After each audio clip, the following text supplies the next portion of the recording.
Hello everyone and welcome once again to the BEC Development Coffee Break. This time, in the second episode, we have the pleasure to share it with a very special guest. This time is not from Malaysia, but she's coming from a very warm country, also from Spain. Her name is Dina Abouzeid. She has a very extended experience within the badminton field. She was a player herself, currently a badminton coach, also a Parabadminton coach, and a Parabadminton tutor. In fact, she's part of the BWF tutors team. Dina, welcome to this coffee break. And as I have mentioned, you are part of the BWF Parabadminton tutors team. And some weeks ago, you were delivering for the first time the first disability workshop level 2 in Spain, in Toledo. And that's actually one of the main reasons why we would like to have you here, because I'm very interested to know what was going on there, what was the course about, and and how were the participants. So actually, let's get started with the more generic questions about the course itself, and then let's move on to your experience also as a tutor. So how was the disability workshop level 2? What was it about, and what was the main goal of the course? Hi, Marie Carmen. Nice to see you. Well, we had a course in Toledo. It's the level 2. It was like a pilot for level 2 Parabadminton for people with disability. The course was through 3 days with the assessment in the final day. It was delivered especially for badminton and Parabadminton coaches, which have level 1, minimum level 1. We had coaches with level 2 and level 3. Actually, high coaches were there. What were the main areas that were discussed in this workshop in the level 2? What were the main topics discussed in the content? Well, we talked like a quick review of module 13, which was delivered level 1, to make sure that every coach was familiar with the 6 classification for Parabadminton, how to improve athletes it was first of all the quick review for the 6 classes, and how to improve athletes in high level technical, tactical, and physical aspects. Mm-hmm. And then if we could compare the level 2 with the level 1, what would be the main difference? Because as you have mentioned, Badminton Europe is also delivering a disability workshop level 1. I think the length of the course is kind of similar of the level 2. It's 2-3 day course, and we are also digging into the different disability classes. So what are the main differences actually between the level 1 and the level 2? Yeah, well, the main difference is that level 1 is to prepare coaches to work with a wide range of players, including intellectual and deaf players. For level 2, it's the focus is in high performance, and there's a preparation for an annual plan for players. So coaches has to do like an annual plan for everything that covers all the needs of the athletes, also the dates that they have, internationals. We're talking about athletes that they're competing in internationals and national competitions. Okay, so it's actually kind of the equivalent of the coach level 2 that we also have for like within the BWF system for the coaches. So one of the main things, it's the annual plan. So this has been also added to the disability workshop level 2. But then you mentioned that the participants have to be experienced coaches, level 1, level 2, and there were also even level 3 coaches certified. But do they also need to have experience with Parabadminton players, or they coach the Parabadminton level 1 course in order to participate in this level 2, or is like an open course that everyone can attend? Well, basically, yes, they have to have level 1 coaching badminton or Parabadminton.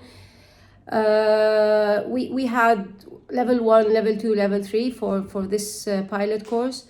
The intention is that coaches who are doing level 2, they have a good back knowledge of badminton and Parabadminton. If they're used to coach para athletes, that's great. And if they have badminton players and want to have Parabadminton players, for sure they will start with them in the initial part, but for a future they could have the level 2. So basically, if they have a level 1 badminton coach, they can do a level 2, but before level 2, it's I think it's recommended to do level 1, so they know, unless they work with para athletes and they know the rules and they know all the classification procedure.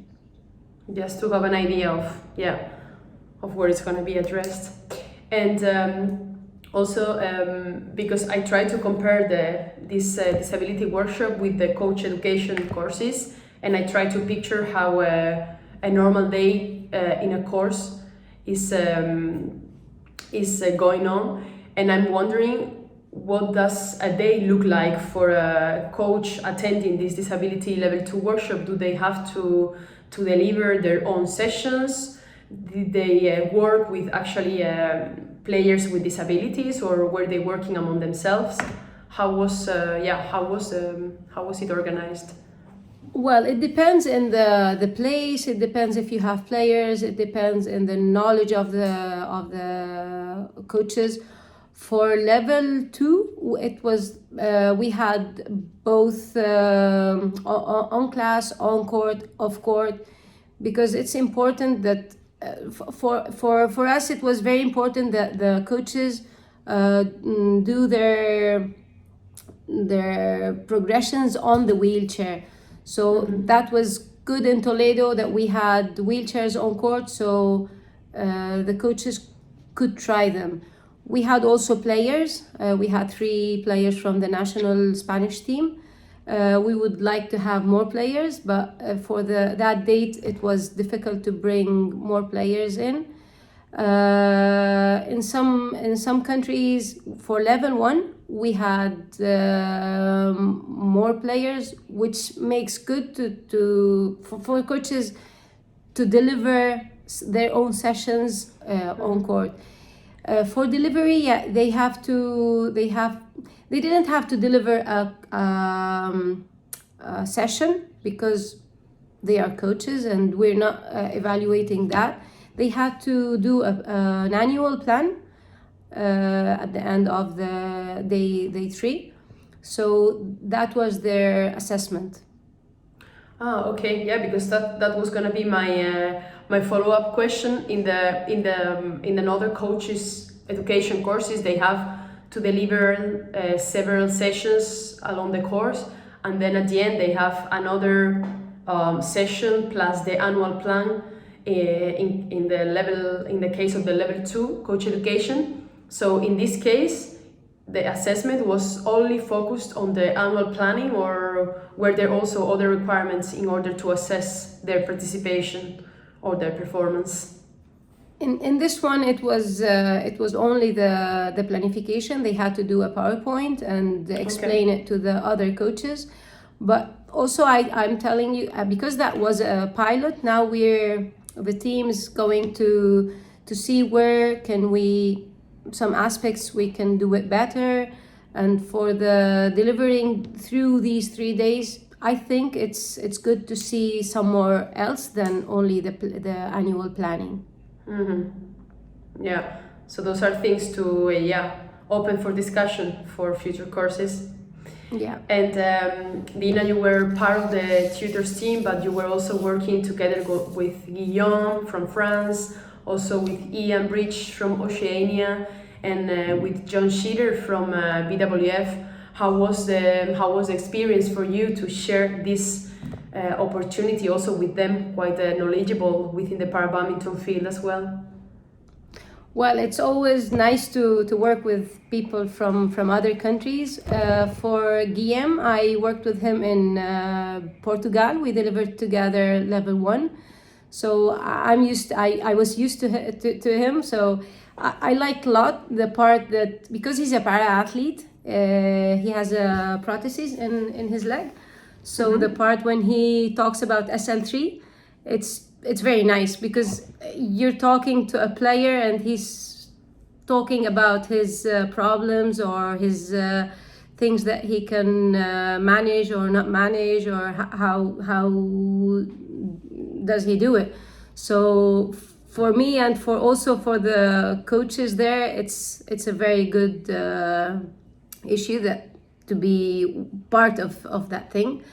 With Ian also we work together, so also I always learn from my colleagues. It's very nice actually working with him. And with John, I've been working with him since lots of years in Peru, Dubai, and it's very easy to work with them actually. And also, we have mentioned that the course was organized in Toledo, and you had a very special scenario where it was delivered. It was actually taking place in the Paraplegic Hospital, where you can get to see firsthand, experience the different patients with different disabilities and how they can work on a daily basis in the rehabs. How was this experience for you? And if you can also talk on behalf of the participants, how was this experience for everyone? It's not every day that we can have the chance to be in a paraplegic hospital with the patients. Yeah, this is the best scenario you can have in a course such as this one, because you're in the same place that when there's an accident or an injury, there are patients. So we saw some patients come in and come out.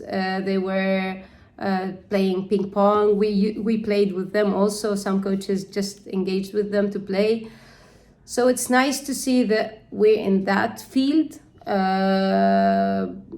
So we had some coaches that they didn't work with para, so for them I think it would be like whoa, these guys are delivering. Also, we told them that the badminton team, lots of the badminton team from Spain goes from Toledo because of that hospital. So I think it's we had the wheelchairs, thing that is difficult in other areas, to have like 8-10 wheelchairs just there for us to work with them. If you had to choose something that caught your attention, what would you highlight? Well, I would say that for me it was a challenge when they told us it's gonna be Toledo. When I saw the level of the coaches that were coming, as the Italian coach, Belgium, they are all coaches that I see them on the field. Or when we go to internationals, they have very good athletes. When I saw our coaches from Spain, especially Loli and Antonio Molina, for me, Loli and Antonio, they're like very experienced names coaches in Spain, very experienced coaches that they have teams, and they had good results. So it was, oh my God, I told John and the team, I don't know, maybe 3 or 4, but the rest, they're very good. So we have to be very good. And it went very actually it went good. They shared all knowledge, and I think it was positive for everybody. Yeah, and as you mentioned, they were sharing knowledge, and for the participants, it might be also a very big experience, especially because this is the first time that the course is delivered. So, for you as a tutor, what would be your takeaways from the course? Either from the participants or from the rest of the tutors team, what do you take away from that course? I take away that this is a very important course. For sure, we have to maybe, I don't know the word matizar in Spanish. We have to Emphasize or emphasize, yeah, in some tasks, be better in some aspects. But that is because it's the first one that is delivered. So it's like a start that we can do it better, but it's an important, because now para players, they're having a high level, and especially I'm talking about Europe. If we want to compete against Asia, and we have to players, the player wants to improve, but the coach also needs to know how to improve the player. And what do you think that are the main differences with the European style within the Parabadminton field compared to the Asian style? I think it's the same as badminton. Yeah. Yeah, it's the same. I think the hours that they're on court, all the facilities they have, we don't have it in Europe. You are also Dina, part of the staff coach in the Spanish Federation, and now from the federation perspective, what do you think that organizing a course like this mean for them, for a federation? Well, I think this is very for the federation. It's the first course for level 2 to be done in Spain. It's a positive thing. It's very good for Spain to do such a course. Also, I think we need here in Spain more coaches and more. We don't have players. Actually, we have 15 players, so maybe we need more coaches to encourage them to move more the Parabadminton. So this might have helped to give some visibility also to the field and to encourage people somehow to get engaged. Yeah, sure. Also the names, I repeat, Antonio and Loli. Other coaches listen, oh, Antonio was in this coach, so maybe it's good, and So we'll encourage them to. Let's see what happens there, and let's get there.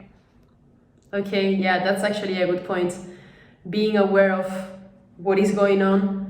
And what do you think that are the next steps in the development of Parabadminton in Spain?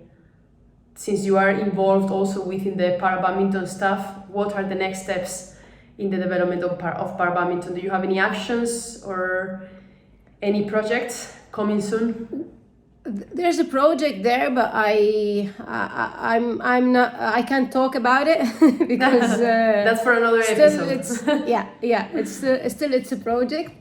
Okay. But yeah, for sure, the Spanish team, who's leading by Miguel Angel Polo. Actually, he's a guy that wants to do things, and he will, if you ask him anything, he will do it. The international, for example, Vitoria's international, and it was encouraged by him. Yeah, come on, Dina, do the international. I will help you, and we done it twice. He delivered this year. He did it in Toledo. So we hope next year we are also there. And we have the annual plan for the athletes for the Paralympics,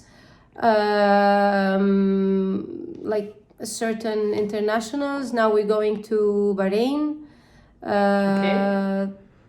Players just came back from Brazil. They had like good. They were happy today. I talked with Francisco and Ignacio. They're with jet lag, but they're happy with their performance. And now they're preparing Bahrain. So let's see how the year goes, and we need more players. In Spain, definitely we need more players. We have some new, they're not new, but they're young. For me, they're new because they're young. 16 years boy, 15 years old girl, they're SL3, SL4. Hopefully these two will be a good players. Okay, hopefully also this episode will be watched by Parabadminton players, and they can get the call as join us, please. Not only from Spain, but from the rest of Europe. I think we are facing this issue. And coming to the end, we have talked about the next steps for Spain. But what about you, Dina? What are your next steps in your professional career? Well, next week on Friday, I'm delivering Friday, Saturday, Sunday webinar. You call it webinar, seminar. Webinar? Yes, webinar. Yeah. For Badminton Africa. Oh, cool. Yeah. They asked me. Well, I gave them. We had last year. They came 3 athletes from Africa, and we do some work together, and they asked me to deliver that. It's just with 49 coaches, I think, from Africa, talking about Parabadminton level 1 especially.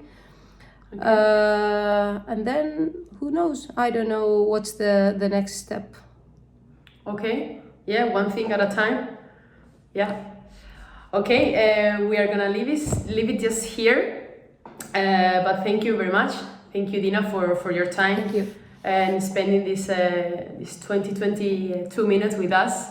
I would like actually to encourage everyone, coaches or players, para players, para coaches interested in Parabadminton.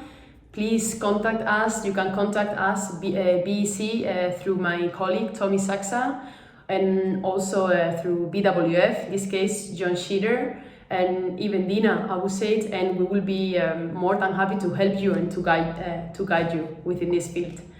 So thank you very much, and see you in the next Development Coffee Break. Bye. Okay.